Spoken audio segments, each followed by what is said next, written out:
Bonjour à tous, nous sommes le vendredi de la 15e semaine du temps ordinaire et nous allons continuer à méditer avec l'évangile du jour qui se trouve dans l'évangile selon saint Matthieu. Nous sommes au chapitre 12.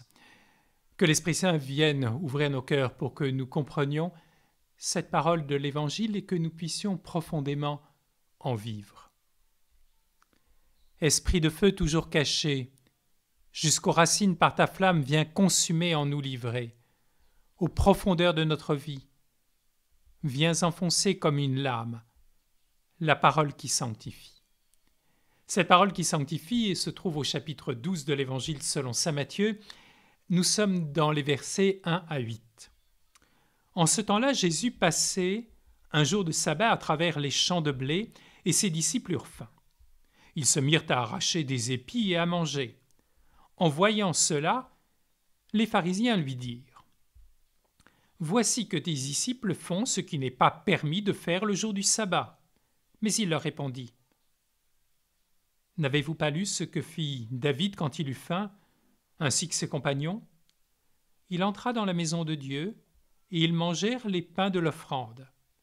Or cela n'est permis ni à lui, ni à ses compagnons, mais aux prêtres seulement. Ou bien encore, n'avez-vous pas lu dans la loi que le jour du sabbat, les prêtres dans le temple manquent au repos du sabbat sans commettre aucune faute. Or, je vous le dis, il y a ici plus grand que le temple. Si vous aviez compris ce que veut dire cette parole, c'est la miséricorde que je désire et non le sacrifice, vous n'auriez pas condamné ceux qui n'ont commis aucune faute. Car le Fils de l'homme est maître du sabbat.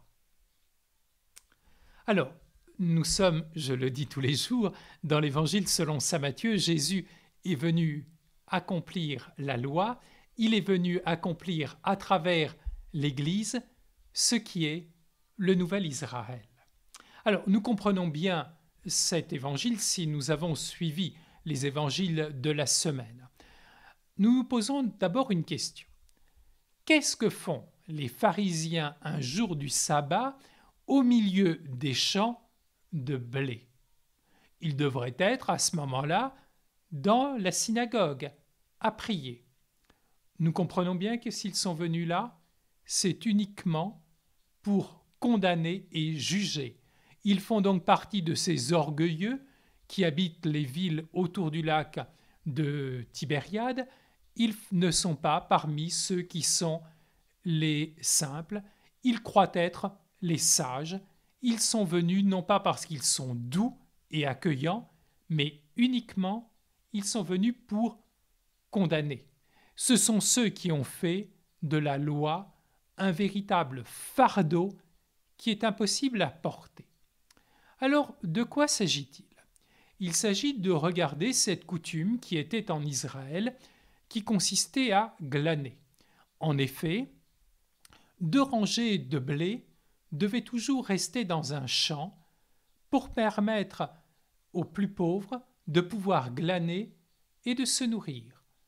La terre n'est jamais une propriété acquise pour toujours. La terre est un don de Dieu que l'on doit savoir partager. Et cela est extrêmement important. Alors nous fouillons dans toute la Bible, et en particulier dans le livre du Deutéronome, et nous ne voyons nulle part une exigence concernant le droit de glanage, le sabbat. Ainsi donc, dans la Bible, nulle part, il n'est interdit de glaner le sabbat, de même qu'il n'est pas interdit de se nourrir. Alors d'où cela vient-il?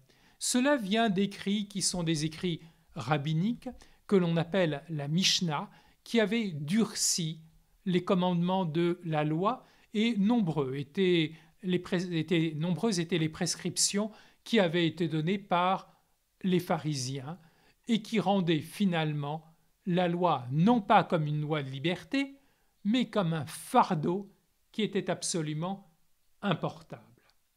Alors, on va condamner les disciples.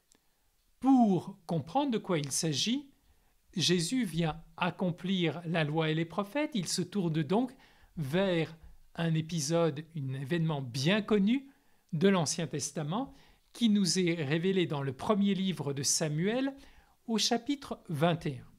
Les compagnons de David et David sont rentrés dans un petit temple qui est le temple de Nob, et à ce moment-là, le prêtre les a autorisés à manger la nourriture qu'il n'est pas normalement autorisé de manger en dehors des prêtres. Ils l'ont fait. Ainsi donc, qu'est-ce que fait comprendre Jésus?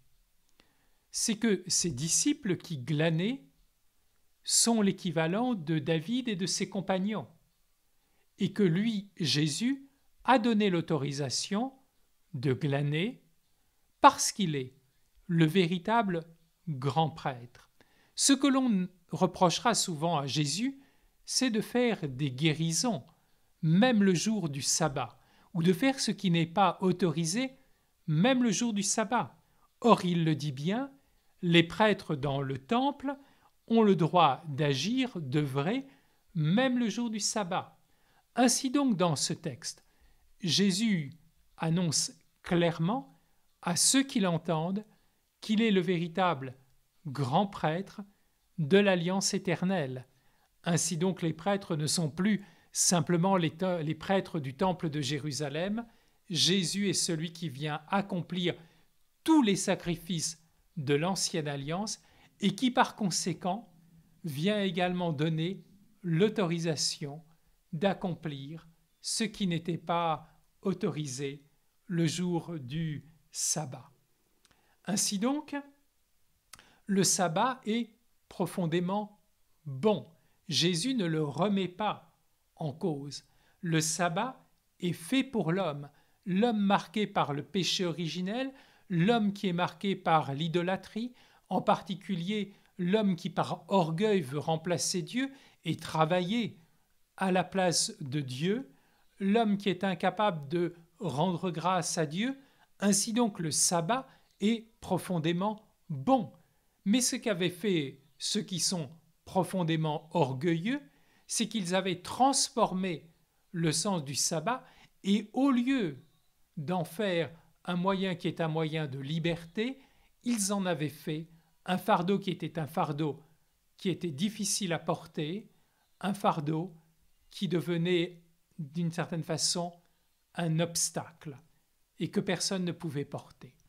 Alors nous-mêmes, eh bien, nous sommes appelés à regarder le sabbat, c'est-à-dire le dimanche dont j'ai déjà parlé cette semaine, comme un moyen qui est fait pour nous, pour que nous soyons dans l'action de grâce, pour que nous sachions recueillir les dons de Dieu, comme les plus pauvres qui recevaient les dons de Dieu en glanant dans les champs, que nous comprenions que le sabbat nous a été donné pour nous qui sommes marqués par le péché et que ce temps de repos est fait pour faire de nous des hommes et des femmes qui sont véritablement vivants, des hommes et des femmes qui peuvent servir véritablement le Christ. Alors nous sommes également appelés à nous poser des questions. Est-ce que nous nous attachons parfois à des détails de la vie chrétienne, des détails qui ne sont pas forcément mauvais, car finalement ne pas glaner le jour du sabbat n'était pas mauvais en soi, ou est-ce que nous nous attachons à ce qui est l'essentiel dans les commandements de l'Église, dans les commandements de la foi, et parfois voir que nous sommes scrupuleux pour des petits détails qui ne sont pas forcément mauvais, je le dis bien, mais qui ne sont pas l'essentiel. Rattachons-nous à l'essentiel du message de Dieu, qui est la charité. Attachons-nous à faire le bien à la suite de Jésus et des apôtres. Et ne restons jamais dans le formalisme, c'est-à-dire dans une vie chrétienne apparente, alors que le fond de notre cœur n'est pas transformé. Puissons-nous accueillir cette parole et vivre profondément dans la vérité de l'Évangile, un évangile qui nous libère. Bonne journée à tous.